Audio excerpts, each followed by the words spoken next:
A very warm good evening to you all.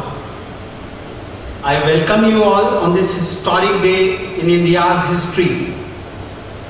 66 years ago, on this fateful day, we made our tryst with destiny. Since then, the nation has probably been waiting for the time to redeem its long cherished pledge, wholly, in full measure, and very substantially. I would like to invite Shri R.K. Vash, the Chief Resident Commissioner, Government of Tripura, to please come on the stage to preside over the proceedings of this evening.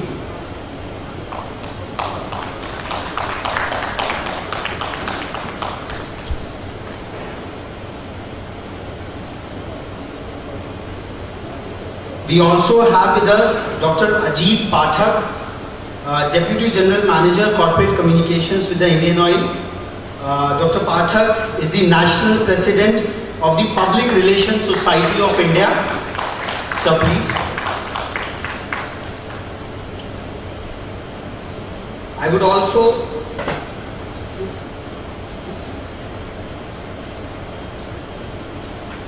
like to welcome a very young and dynamic person to give us a private sector perspective, Mr. Ashish Gupta, the Chief Operating Officer of IFCI Infrastructure Development Limited, to join us on this, I will say, very historic discussion which we are trying to unfurl this evening. So in this era of televised events, probably audience in the real spaces are lacking, but people are on their way. But 66 years ago, India rose to life and freedom, and her long suppressed soul found utterance. At the dawn of history, India started on her unending quest, and the trackless centuries are filled with her striving and the grandeur of her success and her failures. I have been quoting all this from the historic speech of the first Prime Minister of Free India, Sri Jawaharlal Nehru. Today, the country is perhaps standing on yet another precipice of a supposed crisis. Something which would need the attention and intervention of one and all present over here. India's current account deficit, as we all know, is fast becoming unsustainable and is thereby eroding the value of the rupee and is taking it towards the age of the modern Indian state. India imports a very high value added products and services, and this is apart from the favored oil and gold imports. The non-oil and the non-gold imports have been rising for the last several years, and you will be astonished to know that the royalty payments by Indian arms of top MNCs has tripled in the last 5 years. In the financial year 2012 alone, 306 listed companies paid royalty and technical fee aggregating to around 35,000 crores to their MNC counterparts. Interestingly, a substantial part of this increased outflow was made for the use of brand names which were established several decades ago. And this spurt in payment, again interestingly, didn't reflect any noteworthy value addition from the technological transfer by foreign entities. Now, amidst this background, this, I will say, a very alarming background, it calls for a sustained and a very strong drive for re-engineering India. So I welcome you all for the deliberations of today's topic, re-engineering India towards economic self-reliance through excellence in engineering. As Engineering Watch, it has none of our mandate to evoke emotional sentimentalism or superficial chatter. These are all very important facts and figures which are being which are floating in the corporate circles and the government circles all across.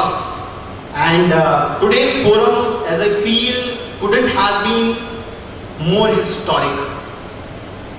The reason is we don't have the politicians or the policy makers out here, but we have the leading luminaries and the practitioners of the profession called public relations and corporate communications. Now, the corporations of yesteryears were probably driven more by the chief executive officers, but in today's era, it's probably the role of the chief information officer and the people who are pursuing the profession of communication, who are building up the brand and who are communicating the achievements and accomplishments of a corporation is much more vital.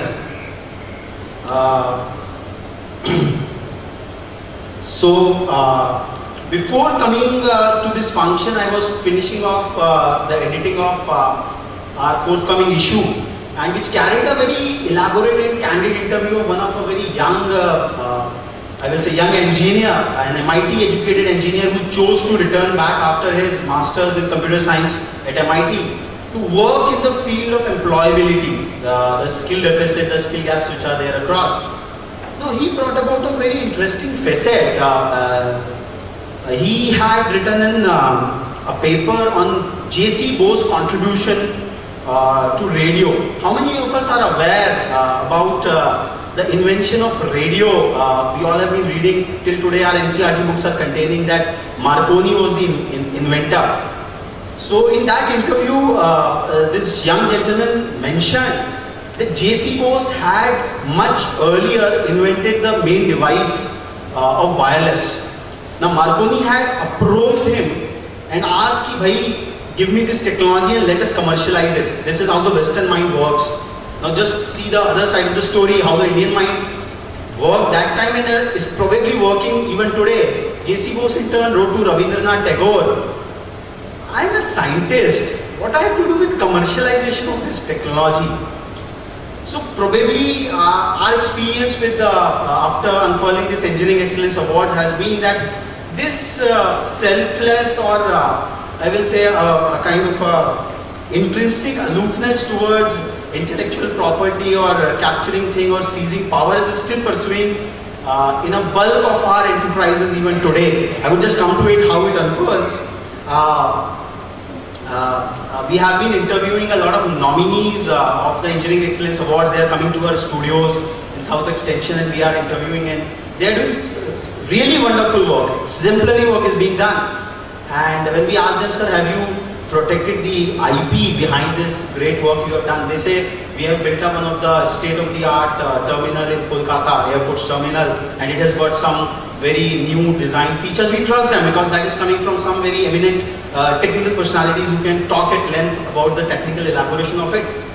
They say, "We have never thought about it, like to protecting the designs and protecting the uniqueness of it." So still that selfless attitude goes on even after. So to make a departure of it all, like we all remember that IIT Bombay celebrated its 50th convocation last year, and the Honorable Prime Minister, when he went on that convocation address, he said that the country needs celebrities in a new space now. Enough of celebrities in the space of politics, sports and cinema. Indian Badminton League is probably a departure from the IPL, which has been doing it. So he said we need celebrities in the space of science and technology for Indian economy to take a upward turn now. Now that is coming from one of the eminent economists and the Prime Minister of this country.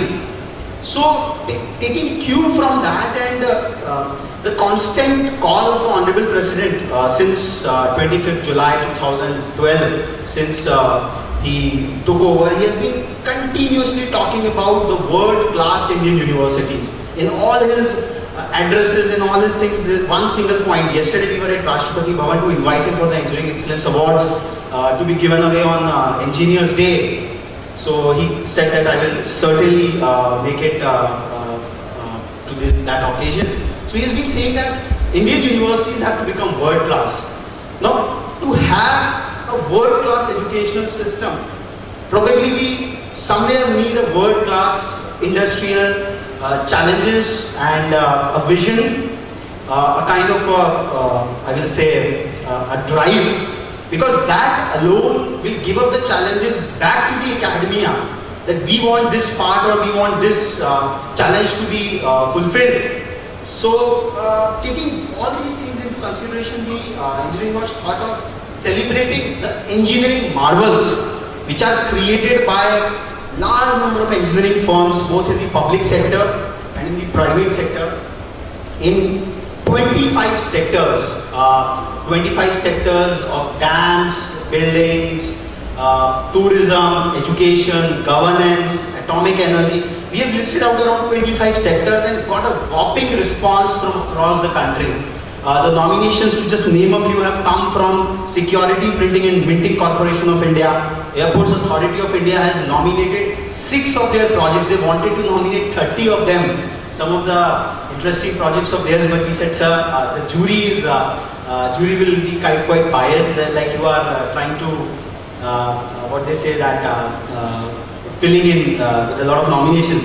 So Braithwaite and Company, Auto Print Machinery Manufacturing, NBCC, BEML, ONGC Tripura, Delhi Tourism Development Corporation, Hindustan Aeronautics, Vedanta Aluminium, Adani Group, HSCC, just to name a few. So now all these nominations which are coming through are being evaluated, will be evaluated by an eminent jury comprising of 4 IIM directors, 8 NIT directors and 2 IIT directors. It's an eminent jury. The evaluation will go on for around a week or so on 5 parameters of innovation, operational excellence, the impact created by the project, the future readiness of the same, and most importantly self-reliance, which it has brought to the Indian economy per se. I am just trying to drive it because that is the subject matter of today's discussion. So on the Engineers Day, 15th of September, next month, all these engineering marvels in these 25 sectors will be felicitated, they will be recognized. So for a long term, coming back to the subject matter of today evening, for a long term macroeconomic stability of the country, it would be desirable that the trade account, the current account deficit, the trade account gets balanced on the strength of competitiveness and not on the strength of inflowing of foreign capital into the Indian finance market. So because India is importing a large value added services and products, now if we can substitute them with indigenous innovation, high value added innovation, by creating an ecosystem of competitiveness where we create a lot of intellectual property assets in form of patents, in form of trademarks, in form of industrial processes, design processes, which I mentioned before, that 35,000 crores alone went in the year, financial year 2012 alone. So this is probably very, very important. So now I would like to open the discussion of today's evening by raising this bigger question. Like, are the Indian engineering firms, we have the PR heads, the corporate communication heads from some of the leading engineering firms of this country.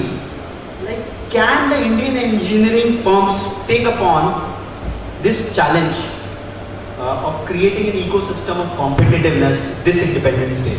I would just stop it, like Pandit Nehru again said on that historic day 66 years back.